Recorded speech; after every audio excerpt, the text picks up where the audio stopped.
Well, we're sitting here today with David Benioff. He's the author of City of Thieves, which is newly out in paperback. Thanks for being with Borders today. Thank you for having me. Yeah, this is a wonderful book. It has a lot of different levels. It's about the siege of Leningrad in 1942, a 900-day siege, and within that subtext comes two very memorable characters. Lev, who's a young boy kind of surviving the siege, and Kolya, who's a soldier who's been basically held for desertion, and they're coming together. And we'll dive into the story in just a little bit, but the backdrop itself, how did the idea of this period in history and this period of World War II actually first come to you? Well, it's interesting because the original idea was just about these two young men searching for a dozen eggs in a city under siege, and I didn't know it was going to be Leningrad at first. It was really, I started researching various cities in various times of history, and we were talking about Sarajevo a moment ago, and that was one of the cities that I started to look into. And but cities also going way back to the Middle Ages that suffered through long sieges. And then I started reading about Leningrad, and I read a wonderful book called The 900 Days by Harrison Salisbury, which is kind of still considered, even though it came out almost 60 years ago, it's still considered the magisterial work on the siege, at least in the English language. And then finally I traveled to St. Petersburg, and I met with some of the survivors and interviewed them, and realized that this was the place I wanted to write about. So I didn't start out with any intention to write a book about World War II or about Leningrad, Russia, any of that. It was really just the kernel of a story about these two boys looking for a dozen eggs in a city where there are no eggs.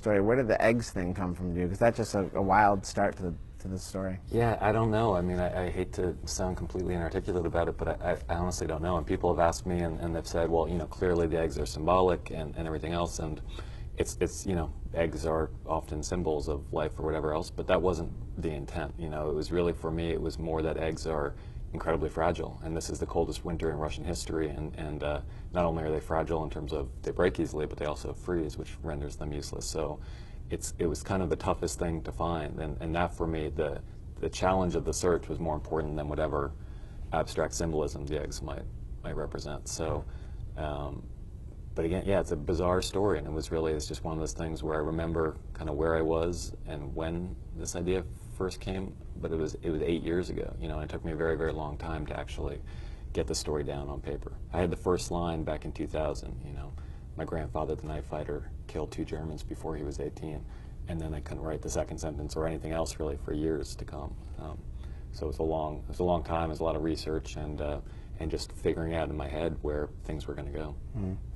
You know, how much research did you do? You mentioned the book 900 Days. I mean, how much research did you do into this once you decided to dive into the Leningrad story? I did quite a bit. I mean, this was my first historical book, and I didn't want to make too many obvious mistakes. And so the 900 Days was definitely the key source book, but I read a lot of books. I mean, I read as much as I could find, anything I could find, often finding things in used bookstores, and then finding things in Russia and having someone help me translate them, because I don't actually speak Russian. But yeah, there were dozens of history books on the weaponry of both sides, and especially useful were the diaries of the survivors, because the history books tend to concentrate on the great movements of the armies and the decisions of the leaders like Hitler and Stalin. But I was really much more interested in the people on the ground, you know, and the people on the streets and how they were surviving day to day. And the diaries provide a much better glimpse into the daily life than the history books tend to. Yeah, the life actually that was being lived inside the city under siege was at times funny, and there's a scene where Lev has like a schoolyard crush on one of the girls that, you know, he sees every day. And there's moments of true passion, and there's bands that play, and then there's horrific things that happen. Is that all true? I mean, in what you no, that's I mean, that's one of the astonishing things when I started doing the research, is that, you know, for one thing, the people in Leningrad never lost touch with their culture. You know, they continued attending concerts throughout the siege, and they continued playing concerts. And, you know, if the first violinist was shot and killed on the front lines, the second violinist would step up, and if he died of starvation, the third violinist would come in. But they always kept playing. Shostakovich kept composing. They kept putting on plays. At a certain point in the midway through the siege, the government printed hundreds of thousands of copies of War and Peace and distributed them to the citizens. And the people, was kind of like this giant, I mean, it sounds a little bit silly, but it was kind of like this giant book club where everyone in the city was reading War and Peace at the same time. And it was the perfect choice because, you know, so much of the book is about Napoleon's invasion of Russia, which ultimately failed just as disastrously as Hitler's did.